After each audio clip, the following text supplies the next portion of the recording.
welcomes public comment. We will call people in the order they signed up. As you begin, please state your name and address for the record. Each person is permitted to speak for no more than 2 minutes. A bell will ring when you have 30 seconds remaining, again at the end of the 2 minutes. I ask that you please respect this limit. Inappropriate behavior will not be tolerated.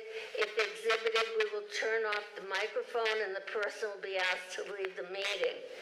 I'd like to remind everyone here that during public comments, the board is in listening mode only, and as such, board members do not respond to the comments.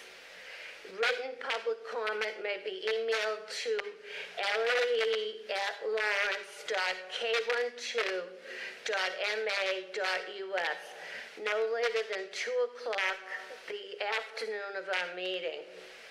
And we will begin with Mr. Marley.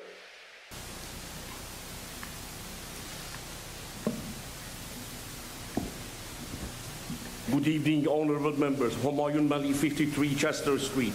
In this important and last meeting of the year, we the citizens are grateful and proud that Lawrence Public School, with the impeccable leadership by Honorable Superintendent Ralph Guerrero, on the road to become the best public school in the nation. We are united to support Teachers Union. Lawrence Public School is great because of our awesome teachers, because of our hard-working professional employee. Nelson Mandela said, education indeed the most important weapon to change the world. This change is only possible if we support Teachers Union. In this great nation, when the #1 responsibility of every citizen is support of the Teachers Union, Lawrentians are the champion in the nation to support the Teachers Union. The teachers who inspire the whole world, the teachers who educate the children of the world. Lawrence teachers, because of your hard work and sacrifices, we have another triumphant academic success. In this important collective bargaining year, you must know 80,000 citizens are behind you. Lawrence always strong, Lawrence always unite. We are proud to support Lawrence Teachers Union. We wish the best summer vacation. Thank you, Mr. Molly. Next person is Raymond Nunes.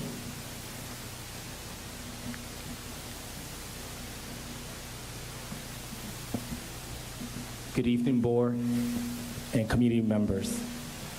Ray Nunez, 121 Union Street.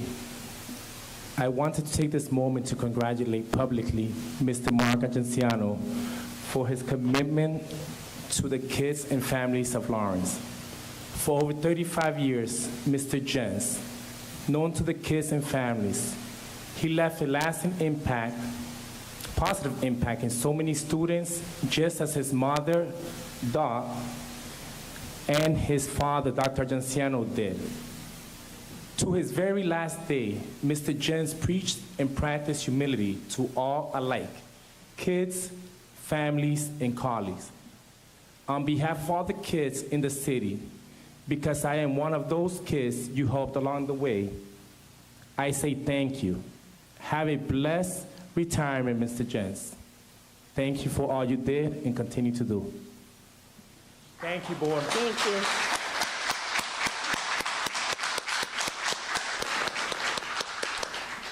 Taisha Hernandez.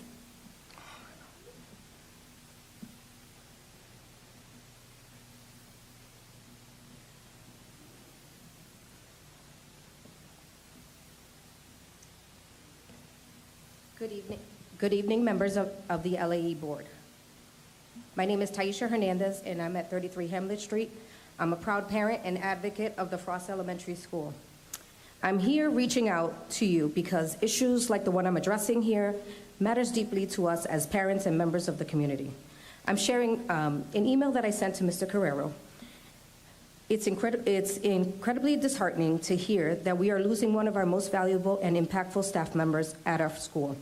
Mr. Dan Thornton, who's our principal, joined us during a time of instability following the departure of 2 principals and has made a significant and positive difference, not just for the students, but also for the parents and the community as a whole. His dedication and connection to both children and families have not gone unnoticed. We have plenty of employees at LPS that are dead weight or even collecting just a paycheck. It's frustrating to see someone as Principal Thornton let go, especially when there are concerns about our staff members who have not demonstrated the same level of engagement or support. For instance, there are other staff members in other higher positions who are unaware of, who families are unaware of who they are and what role do they play. We should be supporting and retaining the individuals who actively advocate for our students and teachers, not removing them. Recently, we had a Tuvos meeting where we discussed the importance of transparency, communication, and community-centered decisions. This news coming shortly after that meeting was deeply upsetting. What avenues are available for us to appeal is the reason that I chose to bring this letter to you. Thank you very much. Thank you. Brianna Tyrone.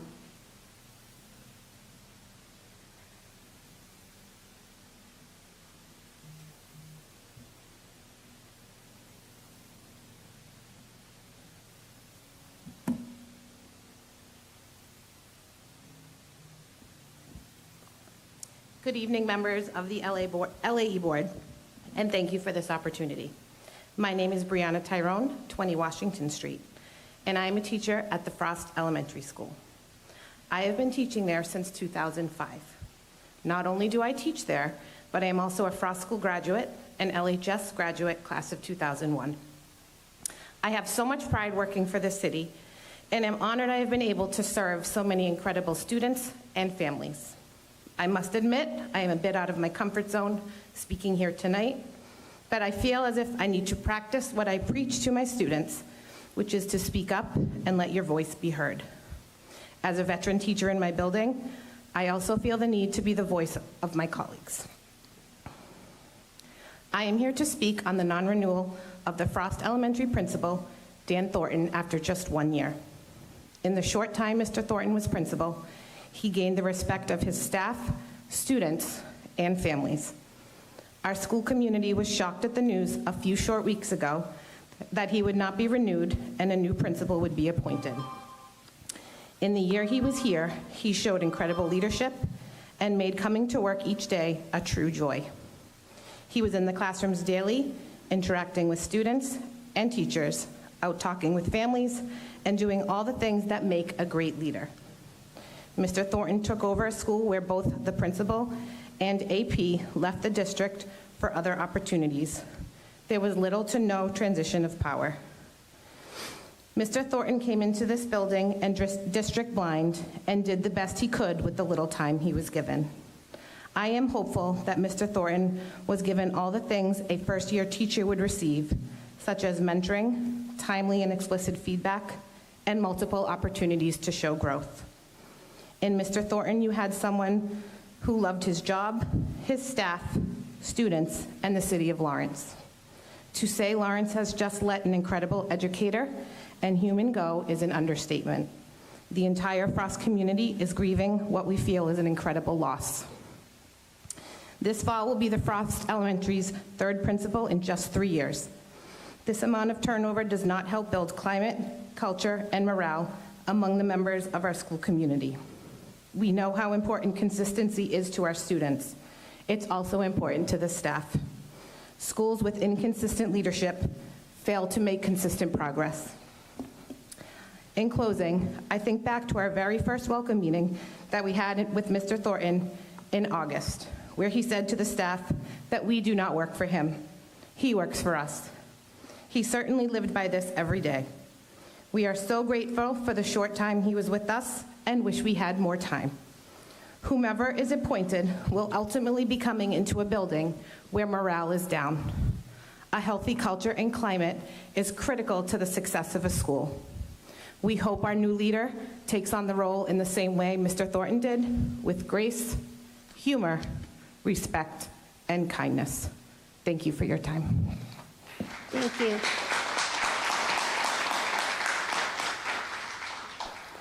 Rebecca, I'm sorry, I'm going to mispronounce this, Rudell or Rydell?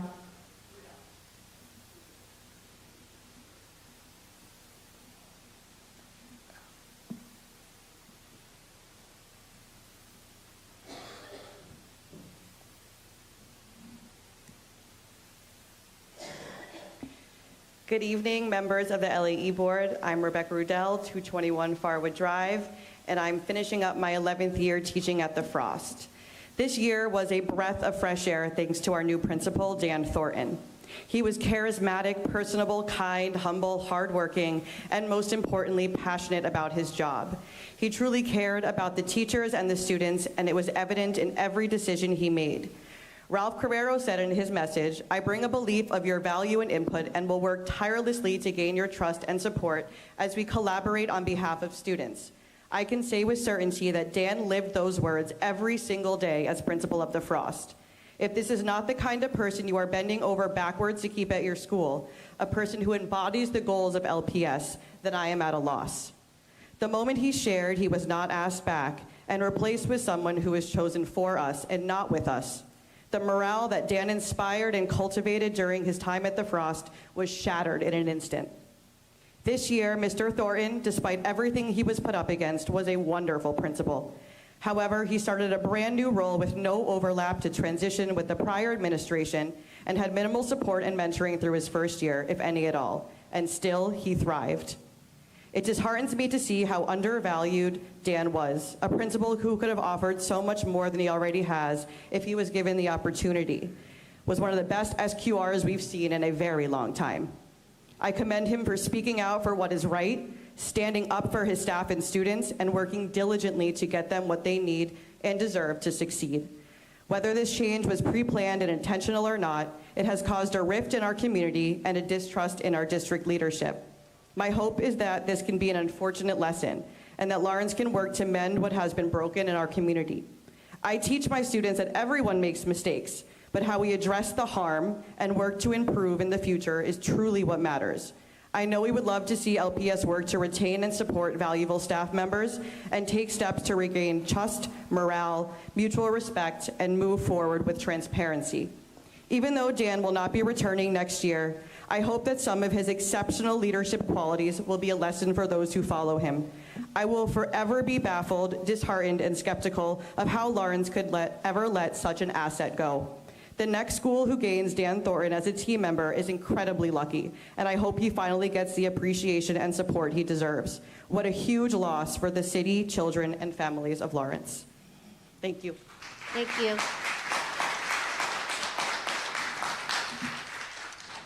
Emil Cromer.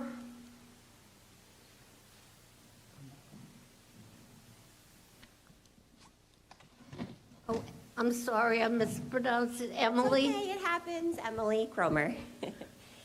My name is Emily Cromer, and I have been a school counselor at the Frost Elementary School for the past 33 years at 33 Hamlet.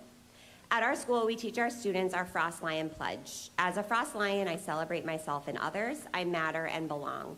We value our differences and speak out for what's right.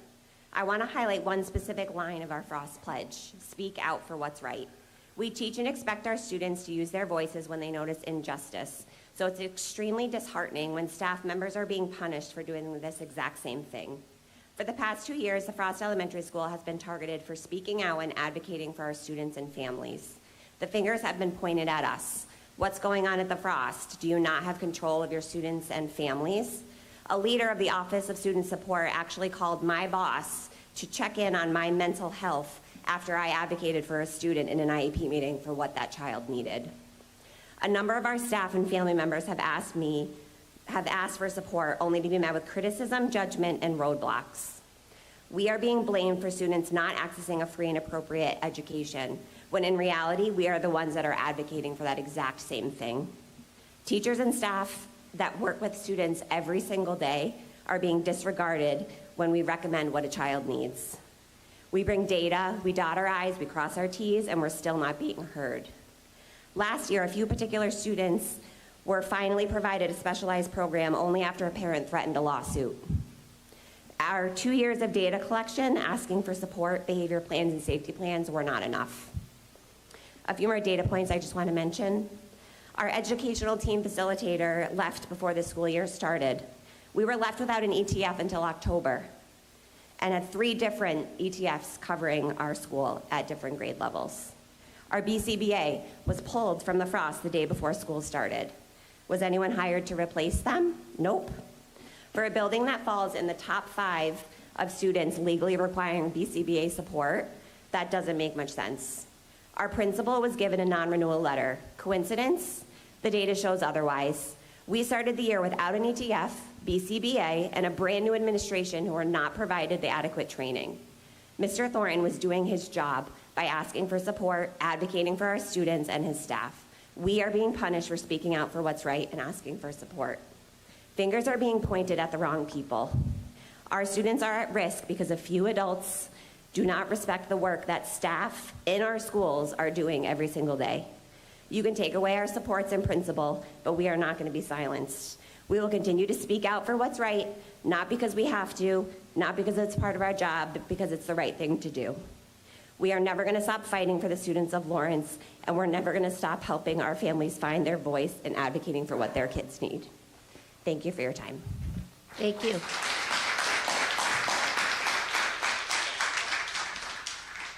That concludes public participation for this evening. Under my chair's report, it's not too often that we get to recognize special people in our district. And I have the honor this evening to recognize a group of our long-standing employees who will be retiring at the end of the school year. When we call your name, please come to the stage to receive your certificate.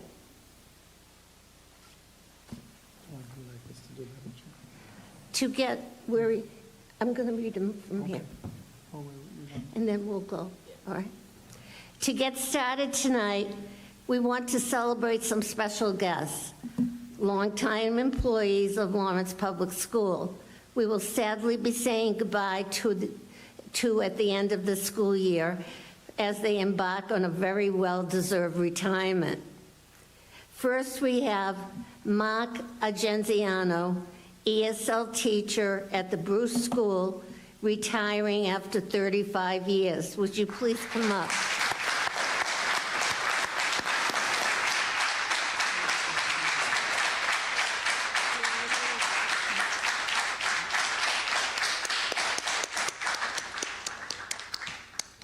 Mark, I had the distinct honor of working with your dad in this district, and I know education is very, very important to you and your family.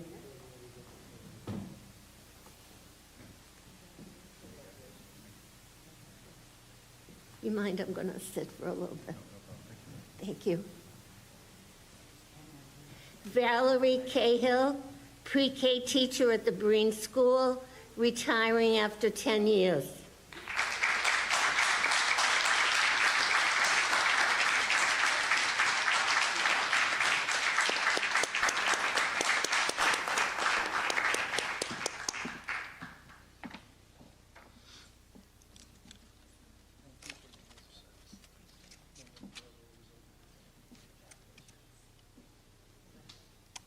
Congratulations.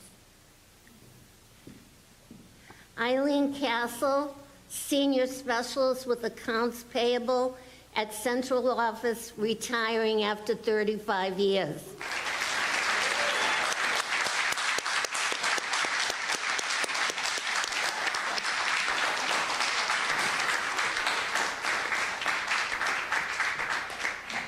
Eileen, for 35 years, how many phone calls did you take from me?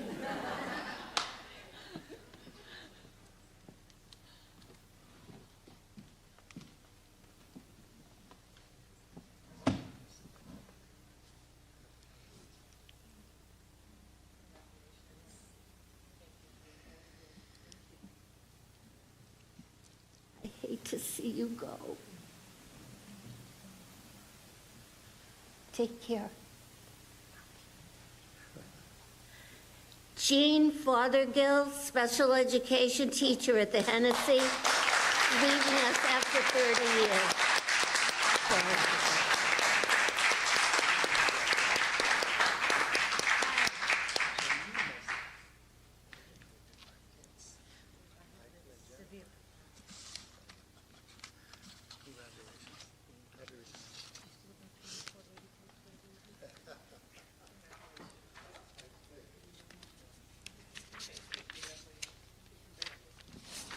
Congratulations.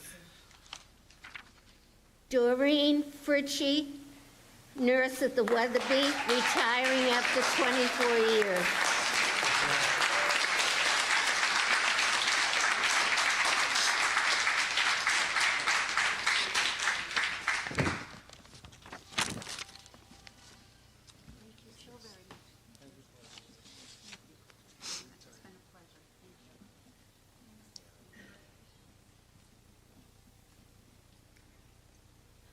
Good luck, Doreen.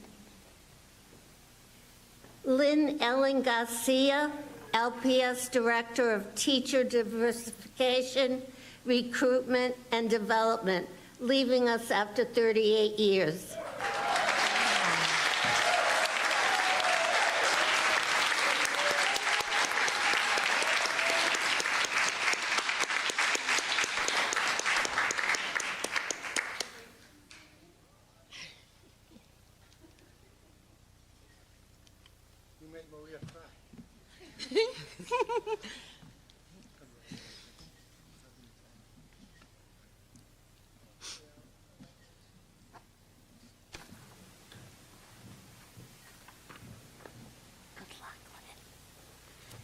Amos Galesian, physical education teacher at the Tar Box, retiring after his 26th year of service.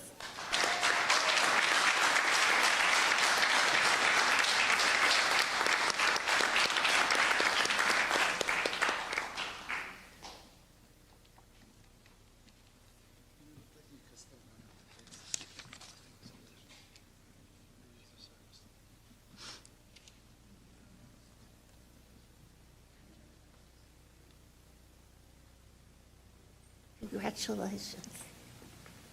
Nina Pirro, teacher at the Tar Box, retiring after 32 years of service.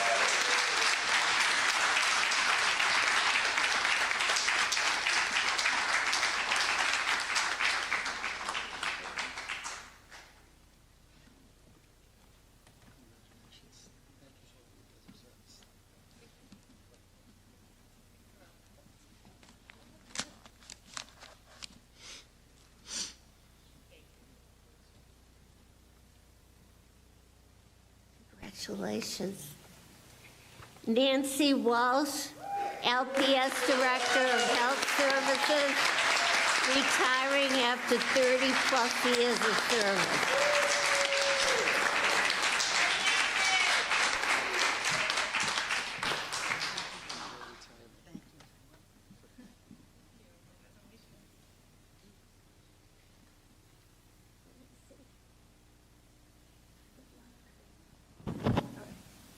That's it. All right, we're going to have a photo with the board members. So would everybody go to the front of the stage?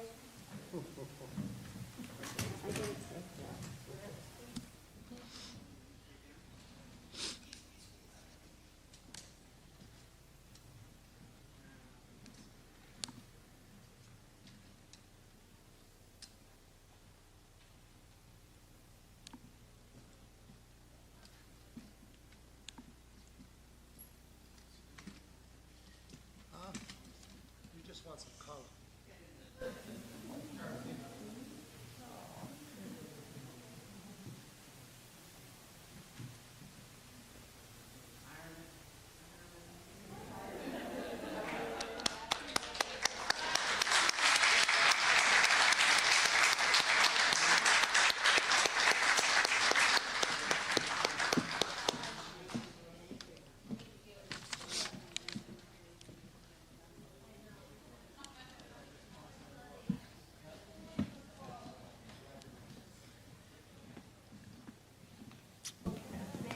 Congratulations, everyone.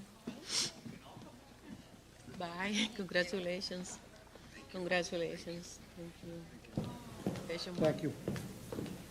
I miss you too.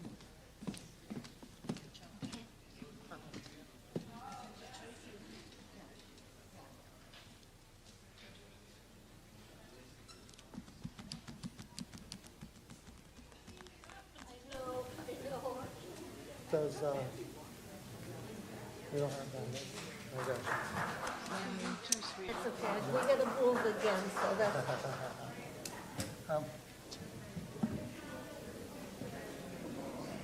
it's all right. Congratulations to all. Madam Chair, we do have several other retirees that couldn't make it this evening with us, but I believe we have a total of 16 retirees that are to be congratulated for their years of service to Lawrence Public Schools. So congratulations to those that couldn't make it also. Thank you. At this time, I'd entertain a motion to move into executive session for the purpose of negotiations. So Could I moved. have a motion? So moved. Thank you. Seconded. Thank you. Any discussion? Hearing none, Maria, please call the roll. Edgar de Leon, Yes. Arlene Garcia, Yes. Juana Matias, Yes. Maria Muller, Yes. Chair Patricia Mariano. Yes, we are now in executive session.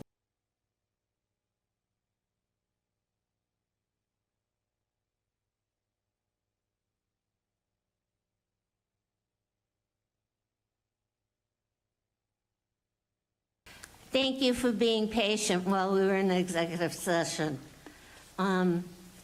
At this time, I'd entertain a motion to come out of executive session and return to our regular session. So moved. Thank you. Second. Thank you. Any discussion? Hearing none, Maria, please call the roll. Edgar de Leon, Yes. Arlene Garcia, Yes. Juana Matias, Maria Muller, Yes. Chair Patricia Mariano. Yes. Thank you. Motion passes. At this time, I'd like to entertain a motion to approve the MOU between LPS and the Service Employees International Union 888. So moved. Second. Thank you. Any discussion? Maria, please call the roll. Edgar de Leon, Yes. Yes, yes, yes. Arlene Garcia, Yes. Maria Muller, Yes. Chair Patricia Mariano. Yes. Could I have a motion to approve the MOU between LPS and the National Conference of Firemen and Oilers 32BJ/SEIU? This is Channel 3 and the cafeteria workers. So moved. Second. Thank you. Any discussion? Hearing none, Maria, please call the roll. Edgar de Leon, Yes. Arlene Garcia, Yes. Maria Muller, Yes. Chair Patricia Mariano. Yes. All right, next on our agenda is to approve the SY 2026 amended budget. And I'll ask Jason Cabrera to please come up.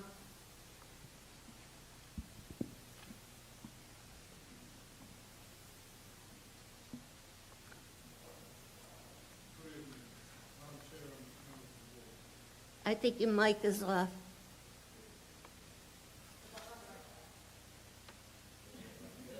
This? All right. I'll repeat. Good evening, Madam Chair, members of the board. We are here tonight, and you should have, if I can go to the second page of that document there. Yes, right there. So you should have this here with you. Last time we were here in our last meeting, we had voted on a proposed budget, which was in the amount of what's on the right here, $307,026,144 for the school, for our district. Some developments in the process have changed that number a little bit, and I'm trying to explain here what those adjustments are. If we start from the top, we see that adjustments to the charter tuition changed that amount, decreased that amount by $1,856,886, and that is the updated cherry sheet that is sent to the city.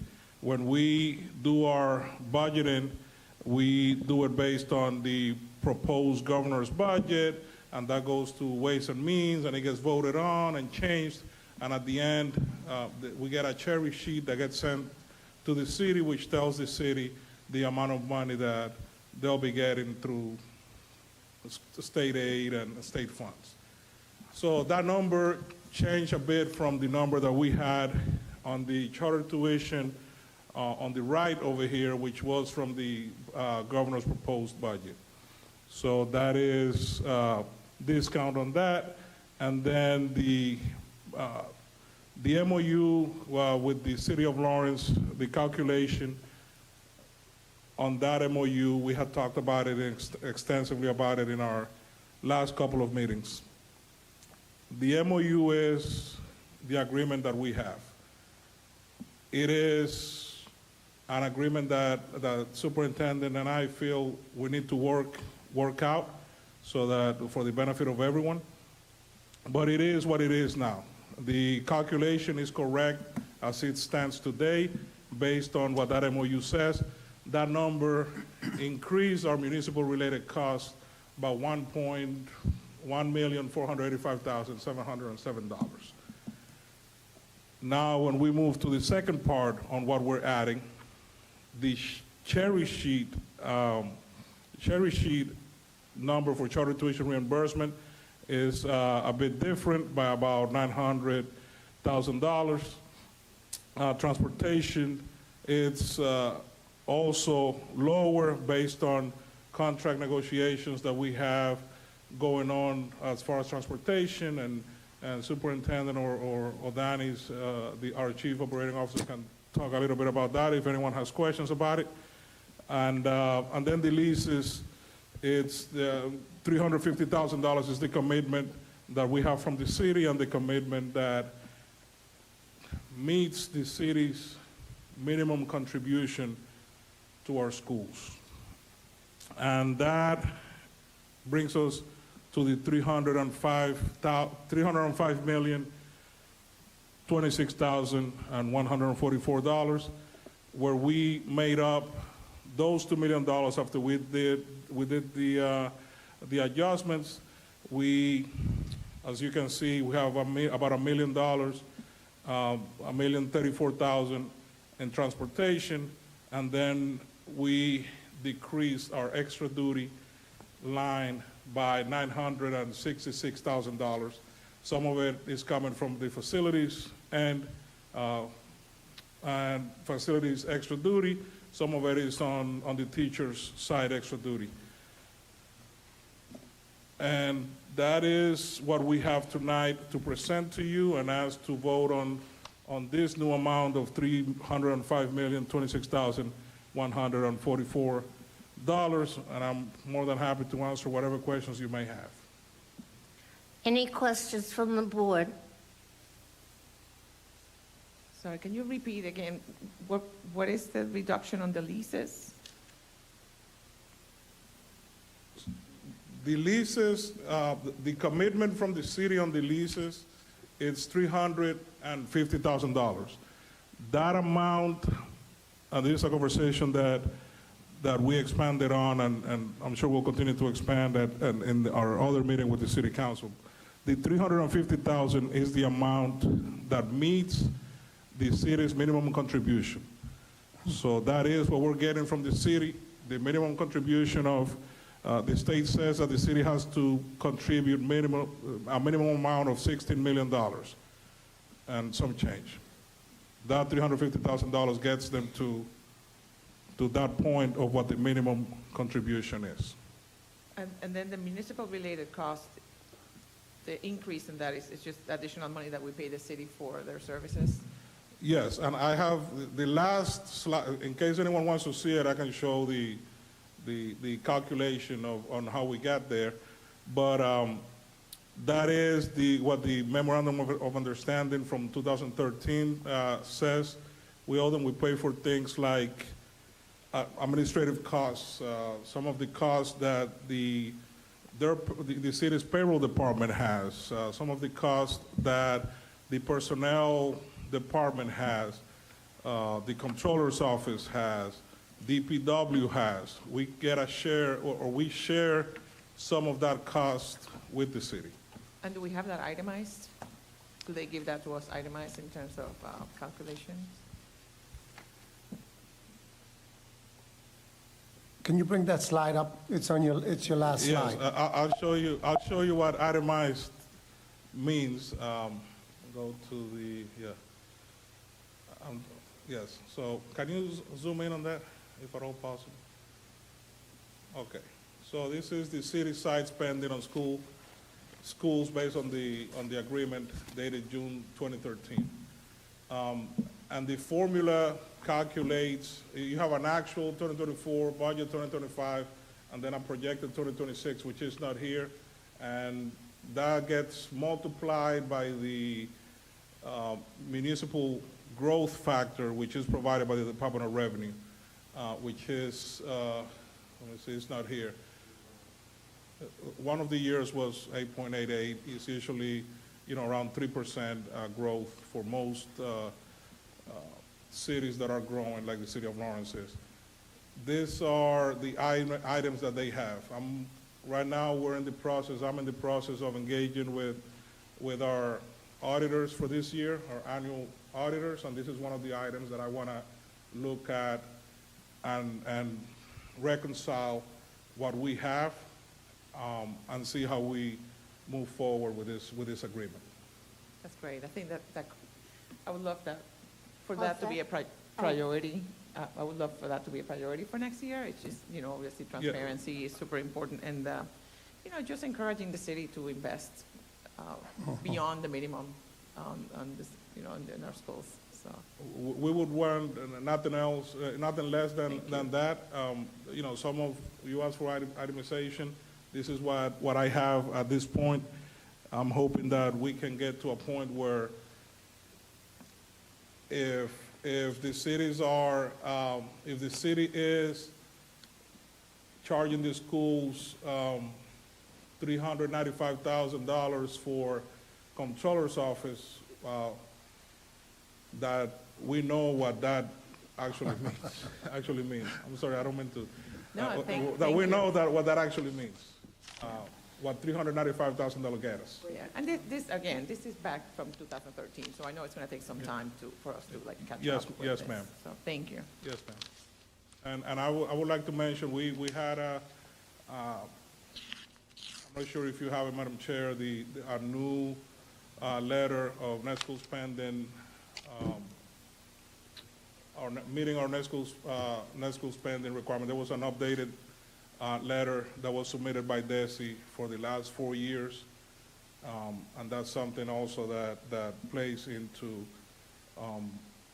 where we want to get with the city, and the funds that are coming to us and the costs that we share. Okay, Maria? Pauline, anything? No. Jason, Edgar? Yeah, I have a question. I'm sorry. First off, if you guys can talk in the mic, because it's just in and out.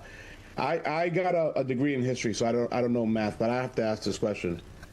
The lease amount that the city is giving, you said it's, and I'm asking honestly because I couldn't hear. That's the minimum amount that the city that can give, right? That is correct. Yes, sir. Yeah, you said yeah? Okay, I'm sorry. Yes, sir, that is correct. That is the minimum amount that they need to provide to meet their minimum requirement. I guess my confusion in is that I don't, and I think that, and just to be clear, that decision is not made by you guys. That's made by the city deciding that that's how much they're going to give the school system, right? That is correct, yes, sir. They can give the 700 if they want. Yes, and they did this year, yes, sir. So I guess my question is, and my confusion, and I don't know, I don't even know if you're the appropriate person to ask, but we've been talking a lot in the last 2 years, and Superintendent, especially when you came in, is that there was a growing population of kids coming to our school system, and yet the city then decided that the amount that they gave last year, we're going to reduce the amount by X amount of money. And that's to me, I don't understand it, and I'm asking you honestly. I'm not even asking you. I guess I'm doing all the conversations we had for the last year in my mind that has nothing to do with you guys in terms of, because it was just general conversations, and then we do the math, and then the city decides to give the Lawrence Public School System less money, way less money than they did last year. As my mother says, the math does the math sometimes, and I just don't understand that decision. And so that I guess that's not even a question. That's just me making a statement. That doesn't make any sense to me. Your assessment is correct, Okay. Mr. De Leon, and it matches with our assessment. And we've gone before the Budget and Finance Committee of the City Council, and they've asked us those types of questions. There's a logical answer for that, and I think we all know what it is. This is why, as Ms. Mueller said, that we need to make it a priority to look at this MOU, the Memorandum of Understanding that we have with the city that went into effect in 2013, and we need to update that. Right. I've instructed our administration to pay very strict attention to the services being delivered so that we can track them, so that we can calculate them at the end of the year, so that when we go into budget season next year and we ask the city to produce their calculations, and if they can't, we can give them our calculations, then I think it's time for a very honest and open and frank conversation. Because Mr. Cabrera mentioned that we just received correspondence from the Department of Revenue or the Department of Education? DESI. From the Department of Education. They did their audit and they looked at all of our spending over the course of the last 3 years. And it's just as Mr. Cabrera mentioned, there's a $7 million gap that is public school dollars, but through the course of the last few years, because of the tracking of dollars, the leaving open purchase orders, and the closing out of years, instead of that money coming to the schools, the city has chosen to use it for its side. And we have a very frank and serious conversation that we have to have. Our role is to educate and inform the LAE board. Our role is to come before the city council, provide them the information. The administration's role is to justify what those dollars are. That's probably as best that I can answer that for you, and I hope that you don't feel that I'm dodging the question. No, I hope you know. I hope you don't think that the question is actually for you. I think the question is for the city. I think what you're saying is right, and I know, Superintendent, you've been talking a lot about, especially early on, and you and your team about, hey, we're facing an increase in population. Correct. So to me, it just doesn't make any sense if we're gonna say, and I mean as a city, we're committed to our families and our kids, and then we're taking away $400,000 of that for something else. So again, you and your team are amazing at coming at the budget. So I hope that the frustration that you're hearing from me is not a commentary on what you guys are thinking, but we are aspirational in terms of retention, of recruiting, with more families come. All this stuff is happening, and then the city is then saying, no, we're only going to give you bare minimum. But I don't do math. I do history, but the math ain't mathing, especially for the aspirational things that we're trying to do. And so, again, my frustration is not with you and your team, to be honest, and be frank. I just don't understand it. So, To be continued. Anything further, Madam Chair? Yes, any further question?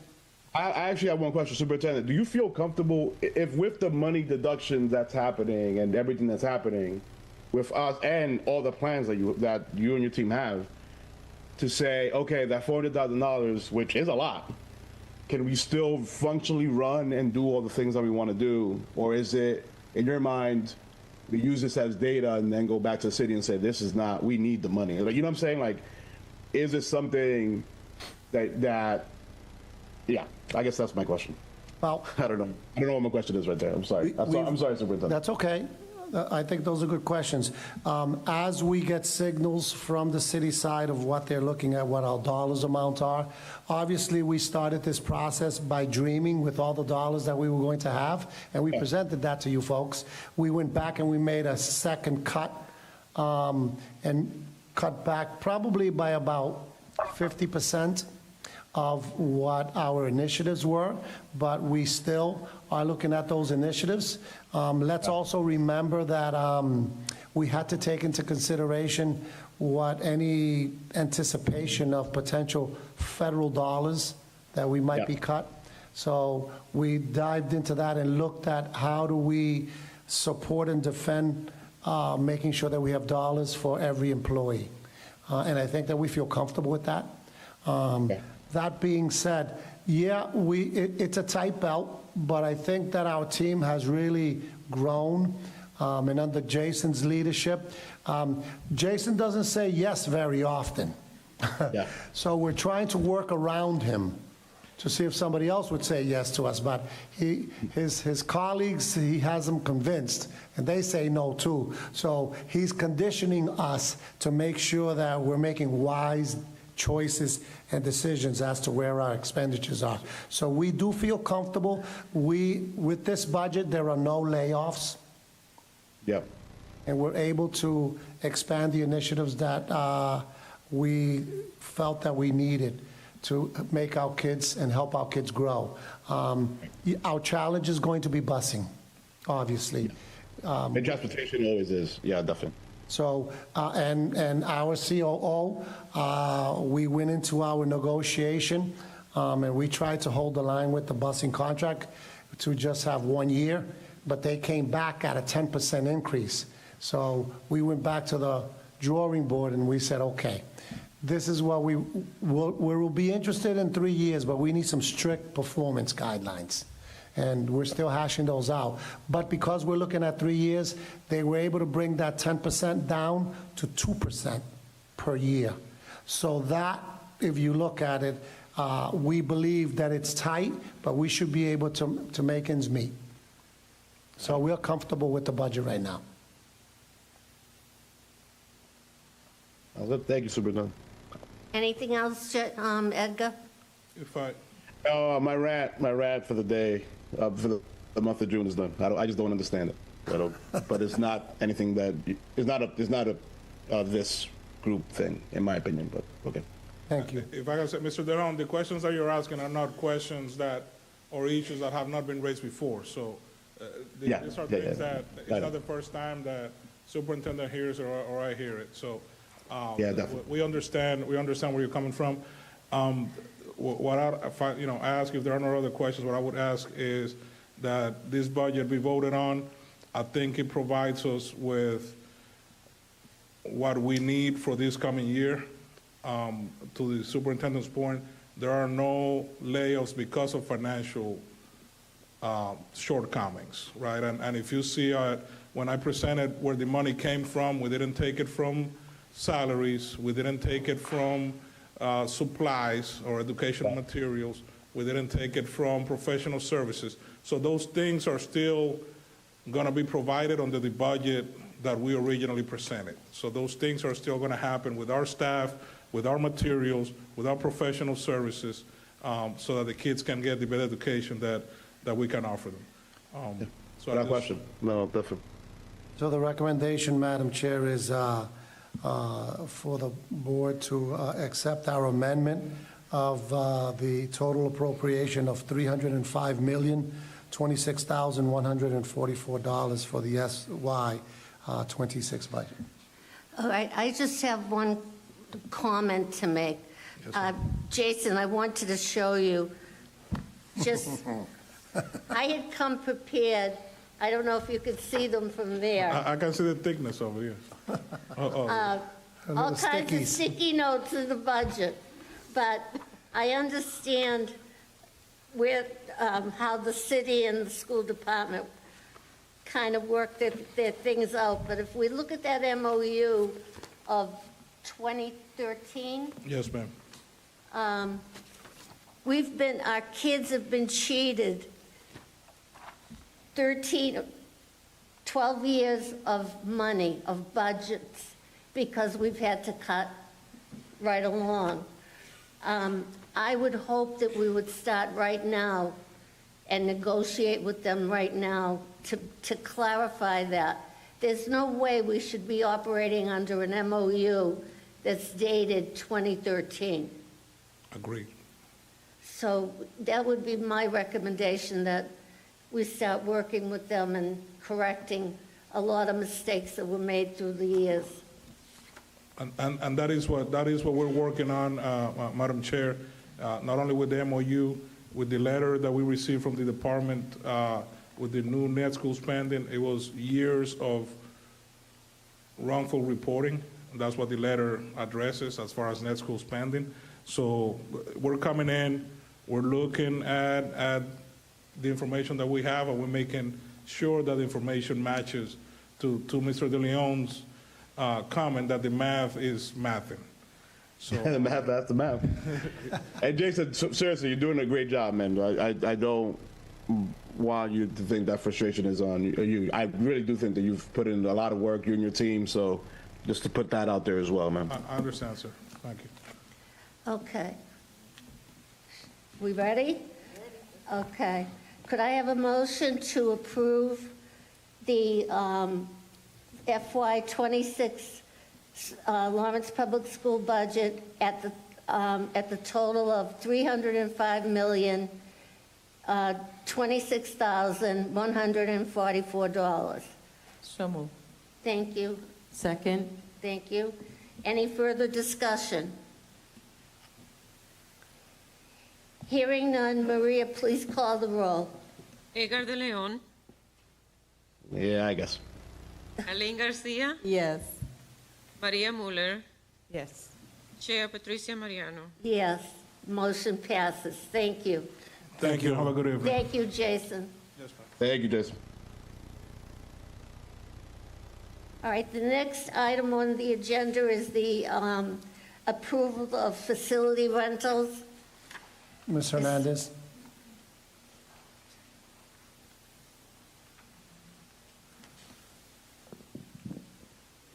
Good evening, Madam Chair and members of the board.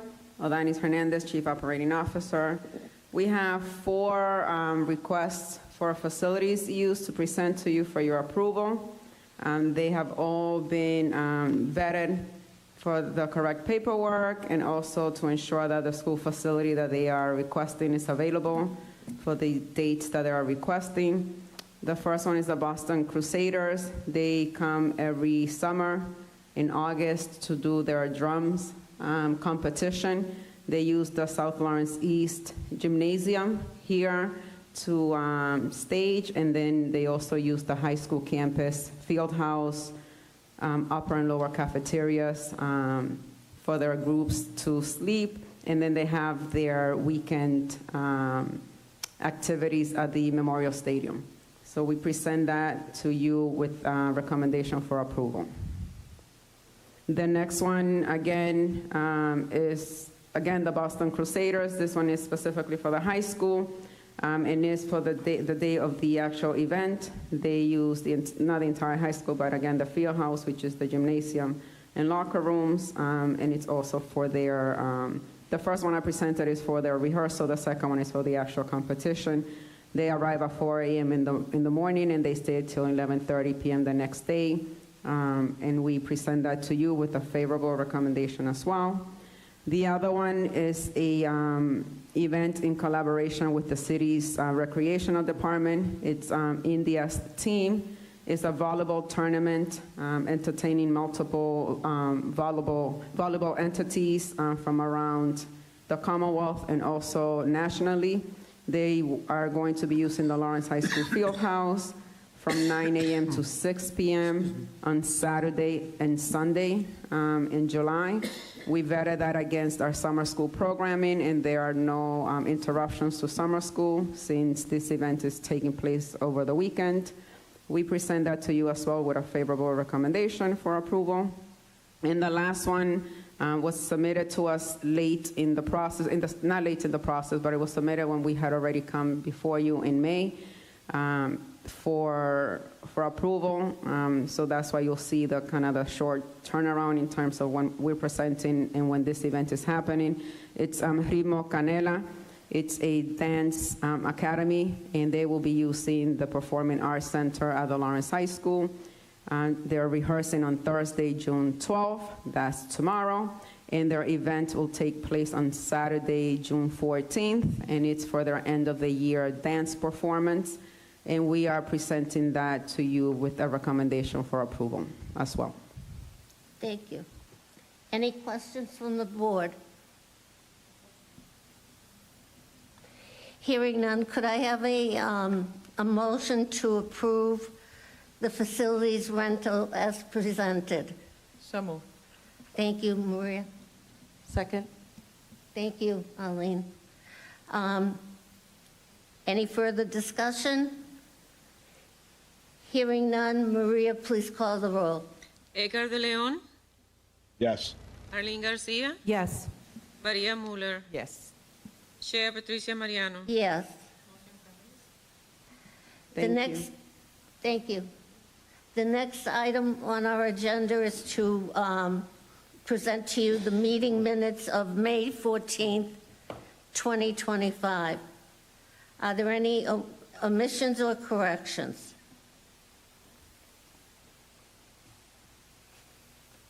Hearing none, could I have a motion to approve those minutes? So moved. Thank you. Any other discussion? Edgar, anything? Okay. Hearing none, Maria, please call the roll. Edgar de Leon, Yes. can you repeat that?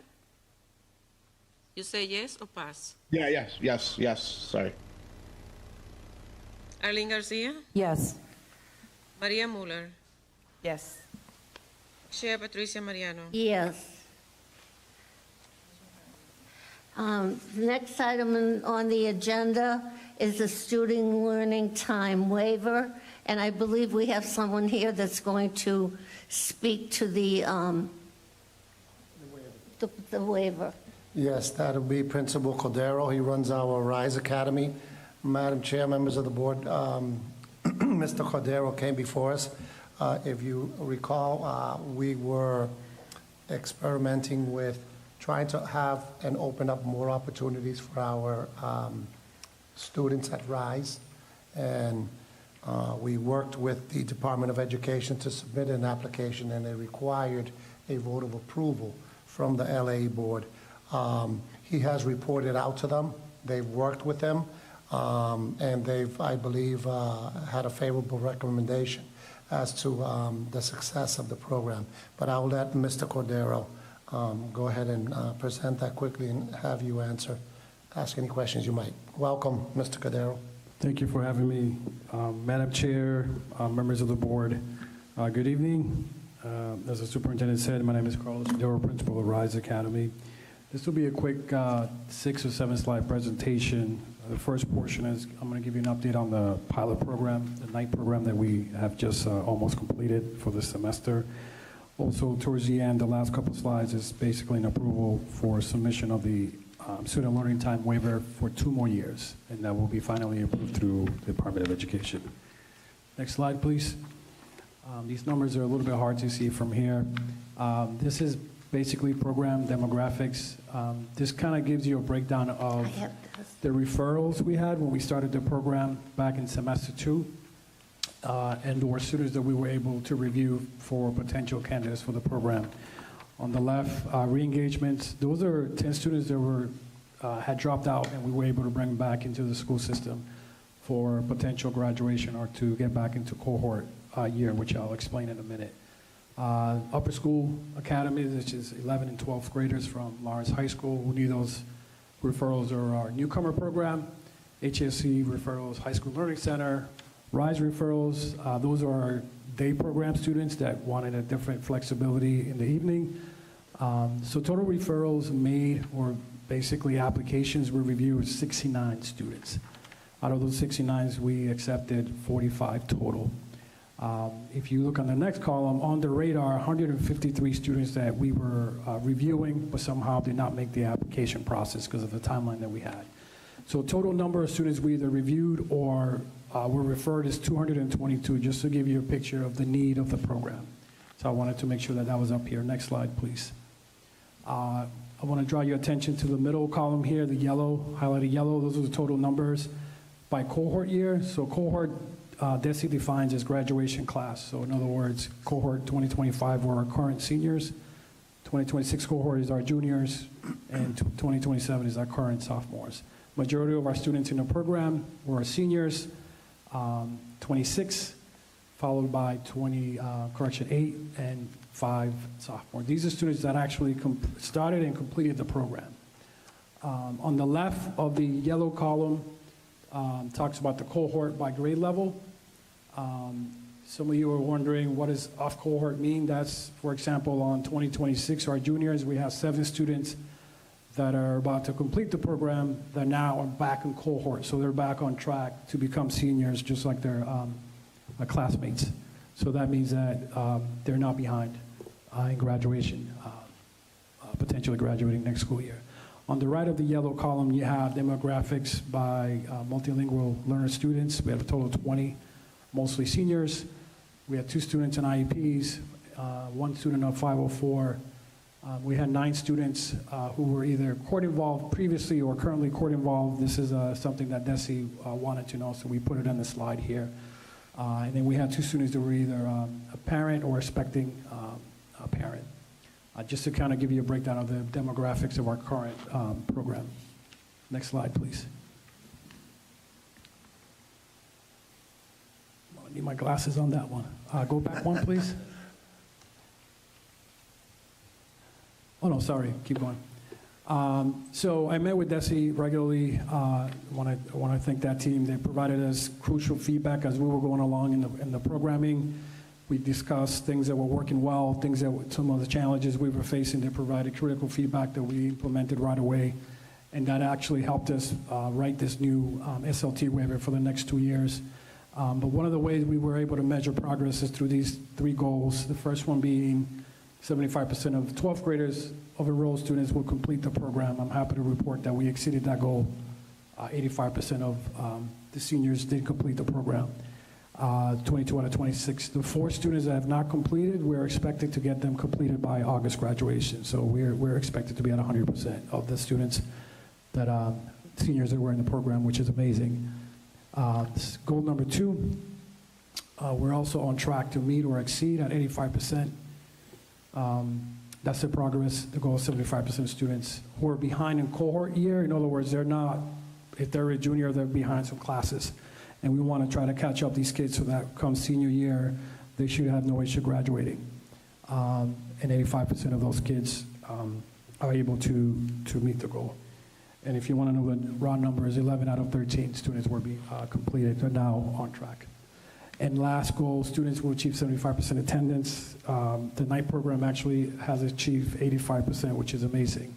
Talks about the dedication of not just the staff, but the students that are really had this opportunity to see the light and complete their education. Next slide, please. I wanted to add some pictures because sometimes we talk data and numbers and we don't talk about the humans involved and the impact we're making through this program.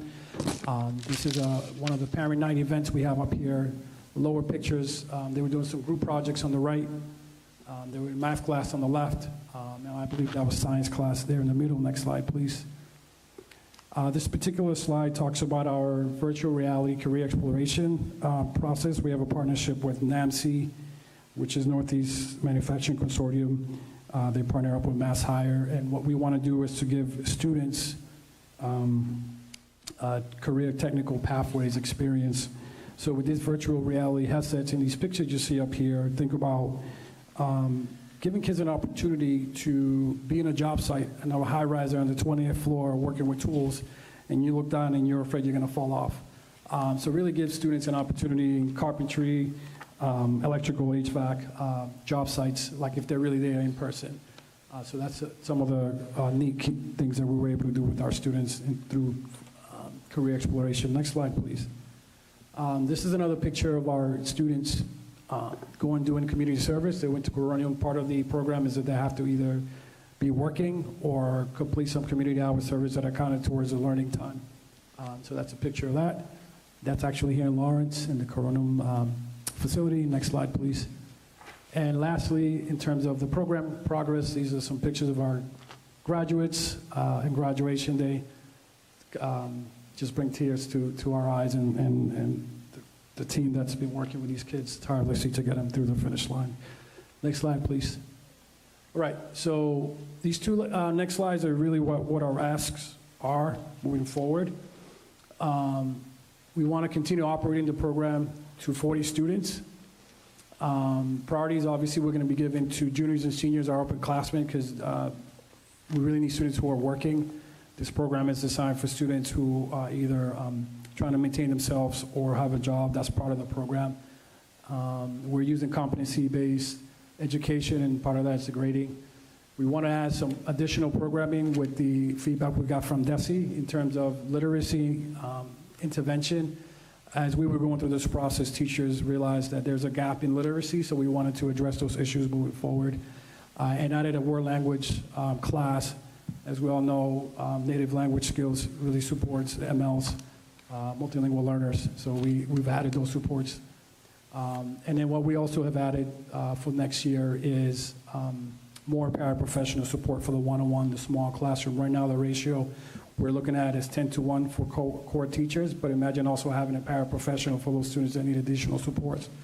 Or those 10 kids that we re-engage and have been out of school for months or longer, now they need additional support.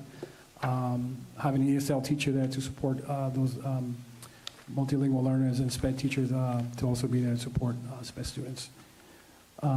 Next slide, please. So the waiver is required. Our program, based on the way we have designed it for the next school year, it's going to have 106 days. This requires 185. In-person learning days will be totaled 945 hours. Time on learning, DESE's minimum requirement is 990. So we're going to be short about 45 hours. The waiver that we submitted last week, and hopefully you had a chance to review it, it's about 20 pages long and talks about how we're going to address these shortages. And we need your approval. We're going to send it to the superintendent's office for his signature. Ultimately, it goes to DESE by Friday, and they make the final decision whether or not our program is approved for 2 additional years. And I want to thank the Department of Education for collaborating with us to ensure that this is a smooth process, and continue to give opportunities to students to graduate. If you have any questions, more than glad to answer them at this point. I don't have a question, but I'd like to make a comment for the work that you do in capturing those students that need that extra push.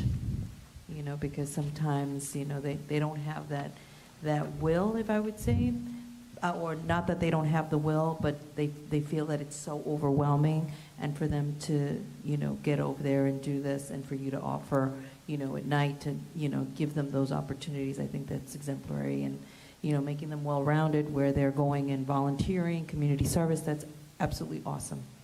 Thank you. Any other questions? Mr. Cabrera, was it, did I hear correctly? Cordero.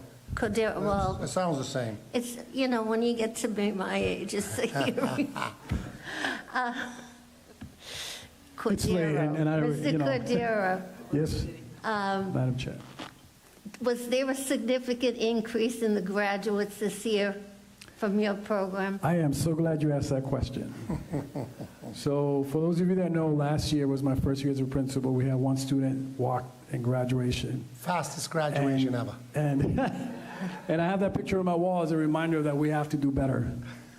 This year, I can say we graduated 31 students, which is amazing. That's great. Congratulations. I have no further questions. Anyone else? I want to take the time, Madam Chair, to compliment and recognize Mr. Cordero. When I first came into the district, you know, Arlene and Maria know me pretty well, and I saw that dismal one. I said, don't unpack. I made sure that Mr. Cordero knew that we needed to do a lot better. But I also understand that he has a challenge, and these are some of our most toughest students because of their experiences that they've had. He has been able to set criteria, so it's not a dumping ground, to work with the high school, has a relationship with the court system. As he mentioned, 10 students came back to us that were nowhere. They were just on the streets, okay? His staff has come together under his leadership, and they really, really made the efforts to put together a program where kids believed in them. But he still advocates for them because he understands their needs. And these are students that need jobs, work. Sometimes they have habits, and he's very tough on them and lets them know what expectations are about, and he puts them out. And the evening program allows him to move them, to bring them back in when they're ready to come back in, when they can follow the norms. And next year, because of the movement that we have in our buildings, RISE will be moving from the building, Edgar, that we rent. The lease line up there, you guys are talking about? That's at the, over on Broadway. The Adult Learning Center will be moving there, but RISE will be moving to the Leonard School because the Leonard School will be closing because they will become part of the Leahy complex. That has a full kitchen that's getting redone for him, a gymnasium for the students, and on the first floor, really create some vocational career tech programs for the kids. I fully believe that, I have no doubt that next year's amount of kids that he will have will probably be doubled, and I think that that's a good thing. But his role is to make sure that kids don't get there. But if they do get there, that they have a meaningful experience and they have a successful high school life and move on. So I commend him for the work and his advocacy that he does on behalf of those students and his staff. Thank you, Superintendent. Thank you. Quick question, though, Madam Go ahead. Chair.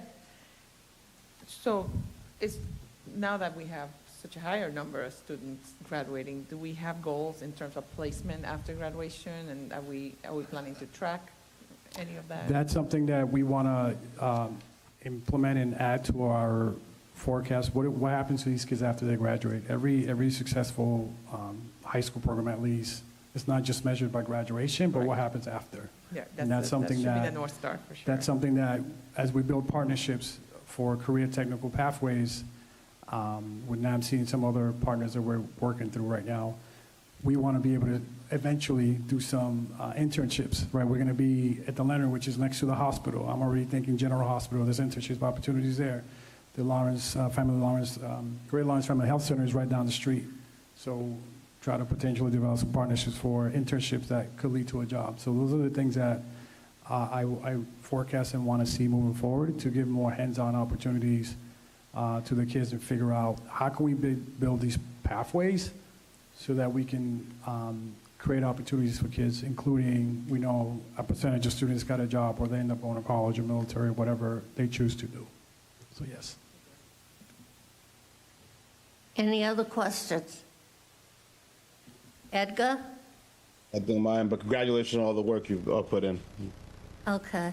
Thank you. And then lastly, I just want to say I have to shout out to the staff who understand that they work during the day. They have a full-time job, and they're doing this at night, working 12-hour shift 3 times a week since January, February. This is not easy. So definitely want to give them allocates, because without the teachers in the classroom making sure that this is engaging, support staff that's making sure kids are in the building. When they don't come up, we got to go do home visits at night and making sure people are in the building. It takes a lot of work. So definitely want to give the shout out to the staff who make this possible. Thank you, Mr. Cordero. Yay. I will never forget that. I will never forget you either. I want to congratulate you. I think this is a wonderful program, and hope that all your goals are met for next year. And as the children cross the stage to get their diplomas, let's hope they're 100% from RISE. Oh, we love that. Thank you, everyone. Good night. Thank you. All right, this time, could I entertain a motion to approve the student learning time waiver as presented? So moved. Thank you, Edgar. Second. Thank you, Eileen. Any further discussion? Hearing none, Maria, please call the roll. Edgar de Leon, Yes. Arlene Garcia, Yes. Maria Muller, Yes. Chair Patricia Mariano. Yes, motion passes. Congratulations. Thank you. I will now turn the meeting over to the superintendent for his reports. Thank you, Madam Chair, members of the board. I'd like to ask Ms. Gutierrez from our ML department to come up and present our annual English language proficiency assessment. I think that you're going to be extremely pleased with the work that her team and our teachers have done with our ML students. Welcome, Ms. Gutierrez. Thank you so much. Good evening, members of the board. I'm just here to give a brief update on preliminary Access 2025 results. So Access for ELS is an annual English language proficiency assessment that students designated as English learners in the state need to take every year. It measures English language skills in 4 domains: reading, writing, speaking, and listening. This year, the test window opened on January 6 and closed February 14. There's a typo on the slide. We tested 5,795 students on regular access and 98 students on alternate access, which is an assessment for those students with severe cognitive disabilities. Preliminary participation rate for the assessment was 94%. However, this number is likely to increase when we get final results in the summer, because this accounts for students who withdrew after the October 1 SIMS deadline. So the participation rate will go up, and we expect it to be around 98 or 99%. Access report scores in a scale from 1 to 6, where 1 is very beginning proficiency and 6 is near native fluency. The test report scores in each domain, as well as a literacy score, which is a reading and writing combination, and an overall score. Like I mentioned, these scores are preliminary. Final scores will come out in August. This year, we have seen slight increases in the average in every single domain, and focal points continue to be the productive domains of speaking and writing. When looking at access results, we studied 2 indicators of achievement.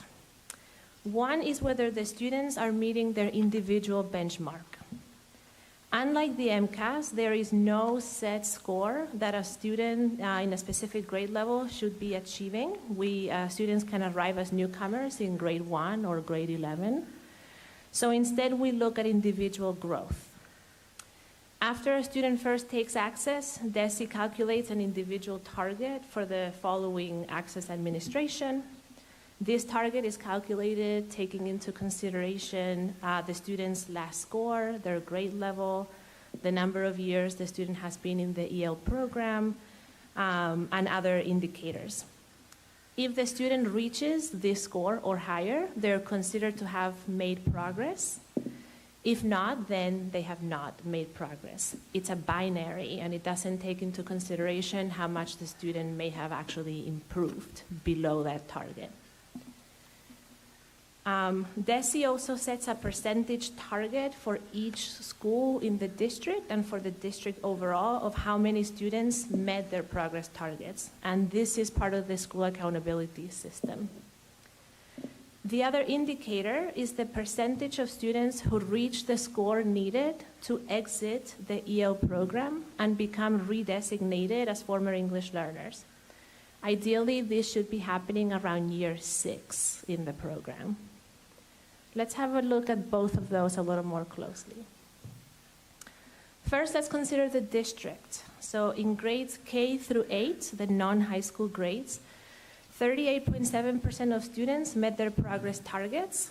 This is up 7.3 percentage points from 31.4% in 2024. Our accountability target was 33%, which means we have exceeded our target. At the high school level, 12% of the students met their targets, up 3.2 percentage points from 8.8 in 2024. The accountability target was 10.1%, which means we have also exceeded our target at the high school level. At the school level, the results have been very positive. 55.6% of our schools exceeded their individual target as well. 5.6% met their target. 16.7% improved but below their target. 11.1% had no change, and 11.1% declined. In total, 77.9% of our schools improved. Those that declined are some of our best performing schools and only saw moderate decreases.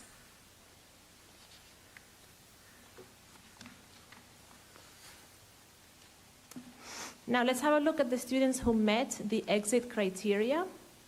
The scores that a student needs to achieve in order to exit the EL program are 4.2 overall and 3.9 in literacy, which again is the combined reading and writing score. As a reminder, the scale is from 1 to 6. 1 is beginning, 6 is near native.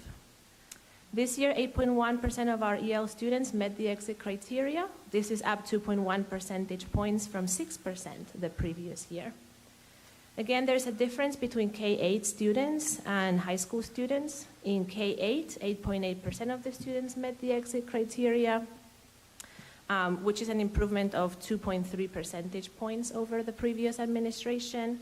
And at the high school level, the percent was 2.4, up half a percentage point compared to 2024. So this was the brief update in preliminary access 2025 data, and please let me know if you have any questions. It was a lot of numbers, I know.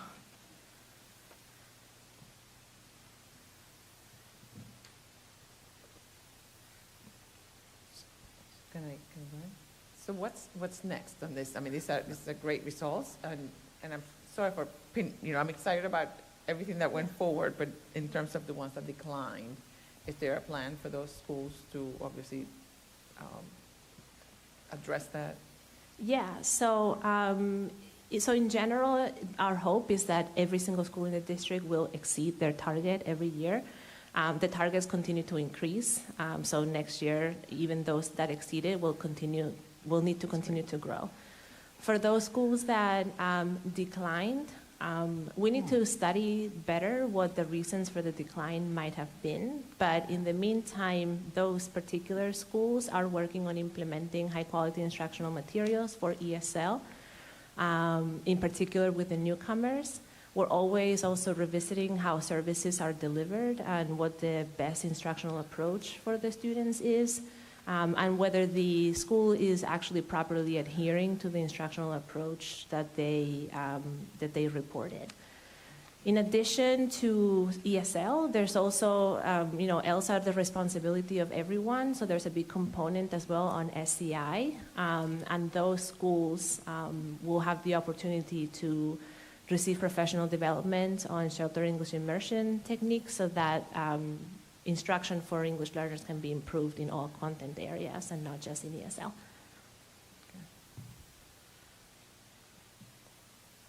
Any other questions? Superintendent? Surely. I noticed, Ms. Gutierrez, the two declining schools is one whole complex, the Partham. Correct. That's interesting. So, and I'm sure that you and your department will look much and delve deeper into what's going on there with lessons, whatever have you. But I'm also going to stick up for the Partham, even though they declined. If you look at their percentages of where they were pretty high. So Yes. trying to get higher, you're squeezing, and it's a little bit tougher. So we are compelled to be critical and looking and push. But I want to compliment also the Partham. But obviously, if we're going to repeat as champions, we got to get stronger. That's But exactly overall, I want to commend you, your team, and all of our ESL teachers. This is impressive. You don't normally see school districts do this type of work, and it's to be commended. So obviously, there's some good things happening in Lawrence Public Schools, but we should take the time to commend and celebrate the successes, because teaching English on top of working with ML students is not an easy task. And with our ML students, it's always a moving target, if you will, correct? So, Absolutely. And this is, you administered 5,795. That's almost like what, 75% of our ML students, because we have 7,800, 7,900 students. So that number includes the pre-K students that don't take access, so. Correct. Okay. But I think, obviously, it's important to let our schools know they've done a great job. Okay?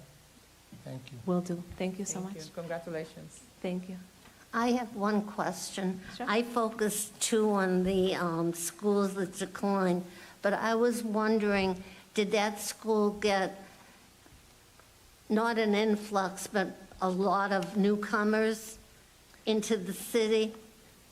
So newcomers are not accounted in this data because students need to have taken access once in order to get a target to be accounted in this computation. That was my next question, how they get the target. Yeah, so when the students first take access, then DESI calculates this individual target for each student based on their age, their grade level, how many years they've been in the EL program, and how other students with similar demographics have performed in the past. We don't set the targets, we receive those from DESI. We'll see those probably around August, and then we distribute that information, and the teachers know at the beginning of the year what targets the students are working towards. So the newcomers are not accounted because they haven't taken access yet. So it's usually students in their second year and beyond. Thank you. Yeah, Thank you, Ms. Gutierrez. thank you so much. Good news. Followed by more good news, we have our headmaster from the high school here, Mr. Caravaggio, to come up and give us some highlights. The chairwoman was present at graduation with myself. Sorry that you two and Edgar had missed it, but it was a wonderful, wonderful experience. Welcome, Mr. Caravaggio. Thank you, Superintendent, Madam Chair. Thank you for allowing me to be here, members of the board. Again, this is always a wonderful opportunity just to showcase the great work that we're doing, not only at the high school, but K through 8. And this image really highlights what we're doing here, right? We're really celebrating student success. We're celebrating the work. We're celebrating our staff. If we can turn into page 2, please. So in terms of graduation, on May 30th, we had over 789 graduates. That is the largest graduating class in the school's history. Compared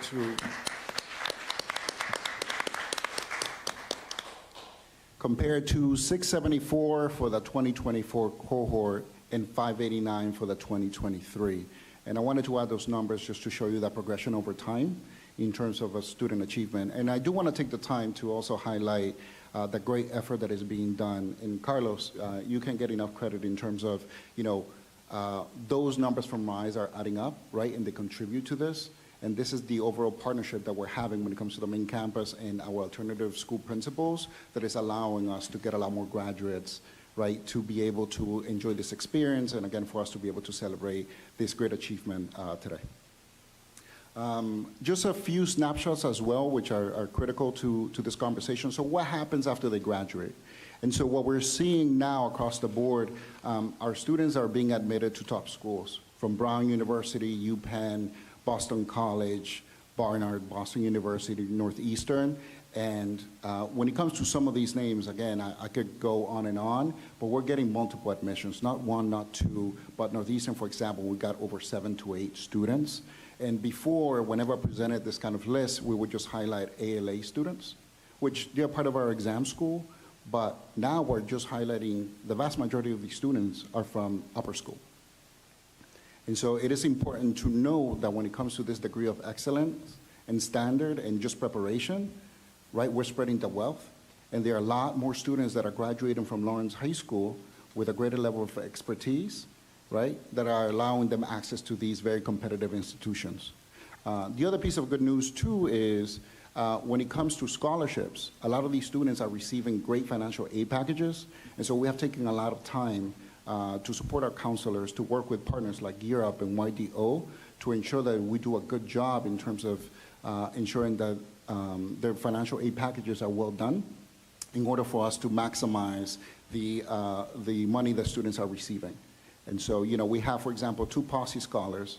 If you don't know much about POSSE, 17,000 students apply to this nationwide. Only 5% receive it. 2 of our students this year received our POSSE scholars, which is a great celebration and, again, testament to the work that is being done across the board. To do this, right, it takes a lot of coordination between the service providers, our partners, counselors, but at the same time, too, the daily work of the principals just to ensure that kids are doing what they got to do and the teachers supporting them. A few campus updates and things that I believe that are pertinent that are also allowing us to create this greater degree of access. When it comes to the seal of biliteracy, which is something to note, we're really placing emphasis, and particularly with this administration, I've got to give credit to the superintendent. There's a huge emphasis on celebrating culture and diversity and language. And so when it comes to our students, one of the big highlights too is a great number of our students are now attaining the seal of biliteracy. So every year we're adding about 25 more students to that list, which is a tremendous achievement.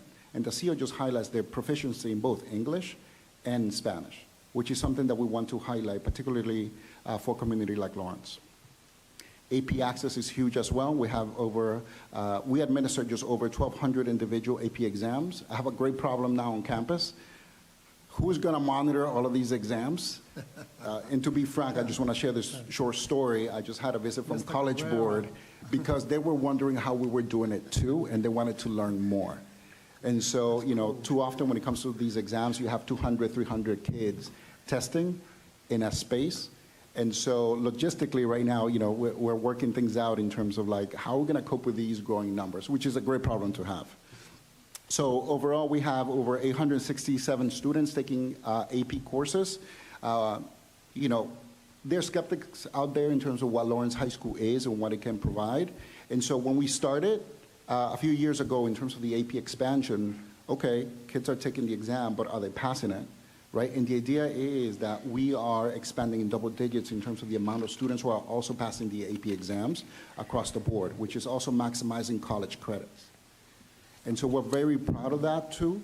And it is a process, it takes time, but we're getting to that level of achievement. Early college enrollment is over 450. Our graduation rate remains over 98%. We expect our early college enrollment to surpass 500 students at the start of the school year. which is fantastic. Again, we are one of the largest programs in the state, and we have a phenomenal, again, graduation rate and success rate across the board, which is good news. I'm also excited just to announce that, this spring we just launched a dual degree program for our kids. That means that a kid in Lawrence High School will now have the ability to be able to graduate with an associate's degree and a high school degree. We're also going to be extending that opportunity to Abbott Lawrence students, and that's part of the superintendent's vision in terms of really expanding those options, particularly with Merrimack College, and fostering that experience for families. And so when it comes to college affordability in Lawrence, Lawrence will become very attractive to a lot of folks, because this will be a place in which not only you can get a good education, but at the same time, when it comes to that financial component, right, of making that decision in terms of going to schools, that's something that you will not have to worry about if you're a Lawrence public school student. So I said a lot, but I know it's 9 o'clock, so I'm trying to be as brief and informative and concise as possible, but I just want to open the space for questions. Thank you, Mr. Carballo. Did I say that correctly? Caraballo. Oh, You can use the hyphenated one, which is Caraballo Anderson. I want to come to the high school and get a lesson on all the names. If I could comment a minute, you all know, and I speak about it all the time, about letting the community know how successful our kids are. Chris Markins has forged a relationship with the Lawrence Police Department, and no more will you see this child committed this crime. And actually they posted something this week about all the exciting things that happened at Lawrence Public Schools from, I would say, from April to about now, graduation. And the chief of police spoke to me and had no idea that the kids were so talented and what is going on at the high school and the other Gracie Elementary. So I think Chris has a new friend. And if you get the Tribune today, they had an insert called Real News in Schools. And on the front page is Heather's group that performed on the Campagnon Common. So we're getting noticed. And it's important that we follow through with all these great things. So thank you, Chris. And Superintendent, that's for you if you need it. Your valedictorian was on WBZ. They did spoke about him and his scholarship and all that he had accomplished. Well, now we have to let them know about all the scholarships and everything that the kids have gotten. But we're on the move, and thank you. Questions from board members? No questions. Thank you. Questions? Thank you. Thank you, Mr. Anderson. I want to compliment Mr. Caravaggio and the team at the high school. To be able to post that 98% of your students that are at high school and also taking early college, and of the 450, the graduation rate is 98%. That's not impressive, okay? That's a trailblazer. And that's what Lawrence High School is supposed to be about, that people really start to notice what's going on there. One thing that Mr. Caravaggio forgot to mention, graduates that graduated from the Greater Lawrence Technical School, that graduated with their certificate in CTE, Career Technical Ed. We have approximately 90 students a year. They take 50 and 50 at the junior and senior year, and those students have to commit to staying in the program for 2 years so they can obtain the 900 hours in the vocational program of their choice, and then they graduate. And I think it's something that we need to make sure that we highlight next year at our graduation. We know that they participated in the vocational technical school, but those are our students here from Lawrence, and they've done a tremendous job The other thing, real quickly, I wanted to mention, we set a record this year in our LPIN. What was our total LPIN graduation? 160? The highest in the school's history also. So the things that are happening at the high school is just absolutely remarkable for our kids and what's going on there. So my compliments to you and the staff there. I still will keep you apart from Mr. Cabrera. I noticed that you sit close to him. You sent him a signal because we are having a challenge with exams for biliteracy, and that's a good problem to have. So once again, congratulations. You have students coming to summer school that credit recovery, missing some things. Those total number of students, how many are there? 110 plus 789 equals.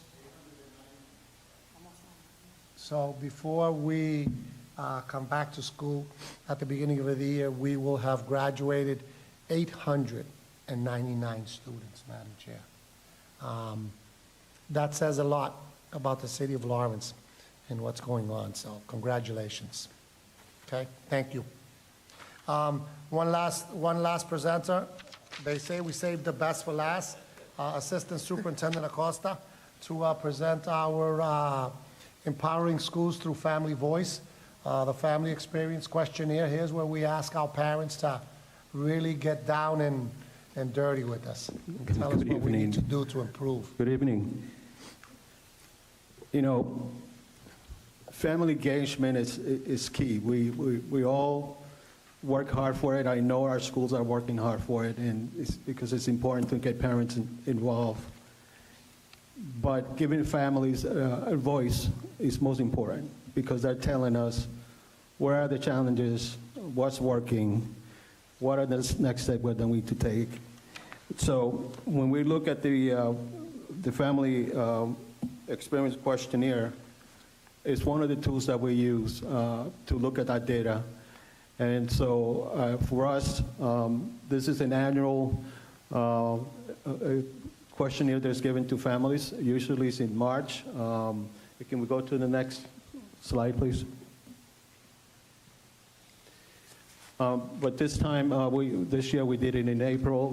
We launched in April 28, and then we usually give families a couple of weeks to really complete the questionnaire. And so if they need a little more time, so we can extend it to another week. So we closed it on May 9th. And so what happens after that, we look at the data. The response rate this year was at 6,413. The district gets the data, and as well as each individual schools get their own data. Next. Good evening, Madam Chair and members of the board. If you can please go back to the previous slide. If you see the response rate, 6,513 compared to the district student population, which is about 13,800 plus, that is about 47%. So the research indicates that for a survey to be valid, you have to get a response rate of at least minimum 30%. So this year we scored 47%. Just wanted to make that clear. So, and then as Mr. Acosta was alluding, so what is it that we do with this data? So we bring these results back to the schools so they can analyze their own results. And from there, they get the team to also work with them. So we look at challenges and strengths, the parents' sense of connections and partnership, because one of the things about this survey is that the questions that are posted are basically about the family experiences in the school system and the communication in the schools with the families. These are like two main topics that are covered in this survey. And that's why you see that we have to look at what is working and what is not, as Geraldo was saying. And what are the priorities for improving family engagement in the schools. Yeah, so what we did here is we used last year data with this year data, and we have just selected seven questions just to give you an idea of what some of the questions were. And so, for example, here when it says, I believe that my child likes to participate in school, it went from 92% to 93%. And what that entails, like, that like to participate, it's like the student really likes to go to school. It's just the environment's very positive. There are adults in the building that they can trust. They have interest topics. For example, they have sports, they have arts, they probably have great math programs. And also they have a supportive environment. And so here what she shows is that a lot of schools are working hard on that to create that safe environment so students can feel safe and go to school. So go to the next one. Question 8. My child has at least one trusted adult in school. Once again, this is building authentic relationships at the school with, could be a counselor, could be a teacher, could be the clerk. And once again, is that ability to just go into the school and knowing that there's someone going to be there that they can listen to. So if you see the data went from 80% in 24 last year, and it went up 83%. So we're doing something right. Question 9, how will you rate communication with your child at school? Once again, if you look at 86%, I just need my glasses. And then it went up to 90%.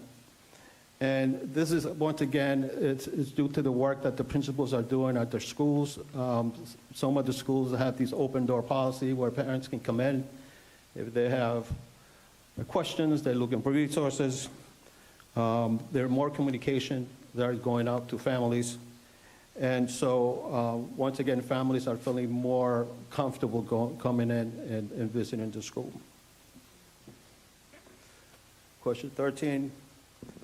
At my child's school, I can be involved in decisions that affect my child. And I personally have seen that. Again, if you look at here, last year 89%, almost 90.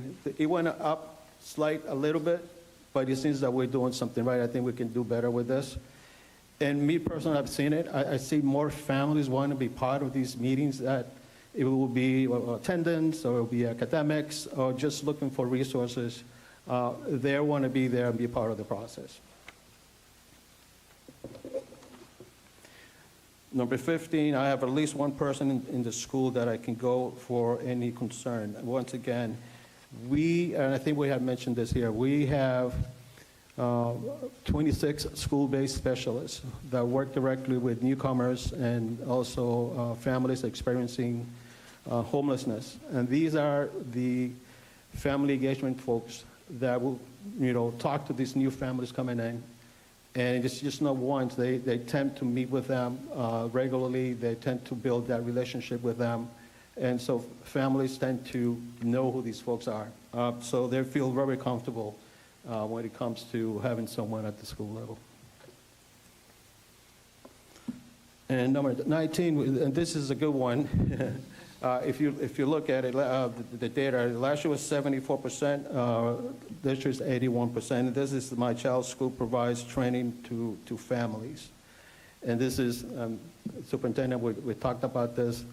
The high school parent university, we have provide sort of safe training for families so they can get their certificates. We have ESL classes for our families. And so we can see that we are heading in the right direction when it comes to really providing these services and these opportunities for families.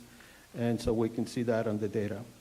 So overall, I think that as a district, we're heading to the right direction. We got some gains. Families are engaged, they're participating, and they're being more connected in their schools. So we're very happy with the data. And so we'll continue the work, and I'm not sure, Maria, want to say a couple of things, or If there are any questions. Just want to clarify that we having, and these are, he was giving you only 2 years data information. The district has been collecting this type of data for the past 5 years. And I believe this is going to be the last year because now we are going to implement, to actually study the survey alone, because this particular survey was composed of 24 questions and it was very lengthy. So imagine for a family that has 5 children having to answer for every child all these questions. So we are going to study that. The superintendent is already on it. And we are very pleased with the results. We are not where we want to be at, but we are definitely moving in the right direction. Any questions? Anything from the board? Edgar? I was going to say thank you guys for getting the data, especially the one, I was impressed by the communication piece, which I think says a lot about the Lawrence public school system and its attempts to communicate with families. So yeah, but I guess the question I have is, when you get data, can you break it down by schools? So if the 93% is happy that all the communication is happening, that's district-wide. I know data is so important to impact planning. Can you then tell what schools are doing it better than others and sort of that breakdown? And yes, we do. We have the capability of breaking this data by school, and this is how we go back to the school principals and talk to them about their own results. We can show the numbers very easily, and from there they have to develop an action plan to work with during the school year. That's the work. Madam Chair, I want to congratulate the FRC Center and the work that they've done. We've really seen a lot of increase in all of our schools of engaging parents. And the engagement of parents is about positive things happening at the schools, celebrating with their kids, having Thanksgiving nights. All of these things have a common denominator, and that's to build trust.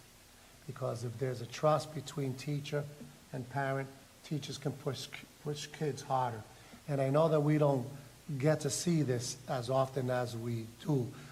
There's always a small portion because we're not perfect. You see parents come and they're going to continue to challenge us. But last night I was able to participate with Maria in our virtual coffee, and we had over 100 parents. And one of the things that when we asked, this is the last one, we asked, any suggestions for next year? That was an oops on my part. Okay? They said, can we have a separate one, just like this, just for parents of kids on IEPs? Yes. Because it's sensitive and they don't want to have those discussions. This morning I met with our assistant superintendent that also handles student support. She says, oh yeah, we can get this done. I said, oh yeah, and if I'm going, you're going to be there to those meetings. But it shows you that parents are reaching out and we're giving them venues to engage with the administration, with schools. And at the end of the day, as I said, if we can create those opportunities for parents to meet with teachers and feel comfortable about their schools, and that's what this is telling us. He only gave you a few questions of the increases that we're seeing. We're going to see that more next year. And I think that that's one of the main reasons this year that we had such a successful school year. So thank the two of you and your entire department for the work you do on behalf of our kids and the relationship that they have with our parents. Thank you also for working with us and also for doing the virtual coffee hours and the Divorce Council, because I think it's like the perfect place for you also to meet the families where they are at and to know exactly from them what is happening. Absolutely. Thank you. Mm-hmm. Thank you. One That was last thing, wonderful. Madam Chair, is just around the horn, as I said, around the district, nothing but celebratory. I think Mr. Caravaggio mentioned that we had 789 graduates. We got another 109 in summer school. We'll hit that 900 mark, and I think that that's something that we need to celebrate. But those are some pictures from graduation. That dude up at the podium looks like an old dude. I can see why now. Our two valedictorians and our poet. Is that what we refer to that one as? Our essayist, Victor, the female on stage. Poet or the what? The honor essay. That young lady, you were there, is only been in the country 1 year and 3 months. And she's of Haitian background. And she's part of our O'Neill's program.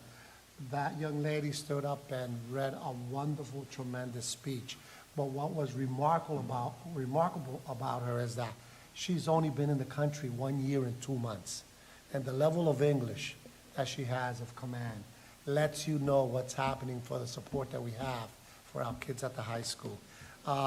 Also around town, you already showed that, Madam Chair, the first annual concert on the Common, exemplifying and highlighting what our kids all over our grammar schools are doing. Out of that, what was born, or I should say reborn, our choir. One of the things that I've always said that we need to have a choir because we have over 180 places of worship here in the city of Lawrence. And many, many of our kids participate in choir. And the choir opened up the graduation and they sang beautifully. It was their first performance. We're on the rise, so we've brought back a choir that I think is going to be famous as it was back in the 90s. Our dance groups that they have, kids participating, our Weatherby Junior Achievement Day, middle school students from the Bruce, Arlington presented their year-long projects at Merrimack College from STEM. These are all things that just constantly happen. Our LPIN celebration I mentioned was a record year. One of our assistant headmaster, Mr. Finn, with students celebrating. We have students that have gone on to the Prudential Center, Ms. Santiago's sophomore business pathway class.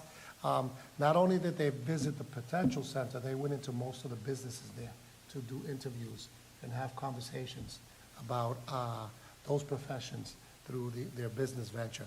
So that was a nice time for them. And obviously, this year was a remarkable year for Lancers, both arts and our athletics. We had you honored a state champion 2 times in a row, Hillary, who's our female wrestler. Our Janice is really the student athlete, full scholarship to Brown University, our valedictorian and state champion on the disc. Our boys basketball team, it says that we are a small school league. And you say, how can you be small when you have so, and it's because of the level of experience that we've just started with our volleyball program. I don't need to talk about the baseball team, conference champions. We got a little bit tight in the tournament, but we got to let them know how to play under pressure, right? But our performing arts students, anytime that there's any competition, every school in the Commonwealth shies away. They say, oh my God, the kids from Lawrence are here. They ran away with Tammy Awards a couple of weeks ago. They ran away with the awards at the Theater Guild program, and they brought home the hardware from Florida. That's the talent that our kids have. That's the reason why we're going to create a Performing Arts Academy, right? Summer school's on its way, okay? We have summer meals program. This year we changed up summer programming to make sure we have it in zones. I met with the assistant superintendent and Doritza that takes care of summer. We have about 2,900 children enrolled in summer school, and we'll be providing free meals. This year, we're going to try to make sure that all of our kids that are in summer school, at the end of every week, they're on a bus going out to a wonderful experience to enrichment on field trips. And I think that that's a wonderful thing. And last but not least, Madam Chair, it's nice to be on the front page of the Tribune for the right reasons. And I think that those are the signs of times to come. So I want to thank everybody. I want to thank my team for an incredible school year. I know that we have a few more days. We're going to finish strong. But I also want to thank the LAE board for all of the support that they've given me, your advice, and working with me. I think we've gotten a lot accomplished, and Lawrence Public Schools is on the move. Thank you, Madam Chair. That's my report. Thank you, Superintendent. And it's really nice to end the year off on a high note, and we've certainly done that. That concludes our meeting for tonight. The next anticipated LAE meeting will be September 18th, 2025. I'd like to wish all our staff and families a wonderful summer, and I'll entertain a motion to adjourn. So moved. Second? Second. Thank you. Maria, please call the roll. Edgar de Leon, Yes. Arlene Garcia, Yes. Maria Muller, Yes. Chair Patricia Mariano. Yes. Our meeting is adjourned. Thank you, and thank you again for staying with us so late.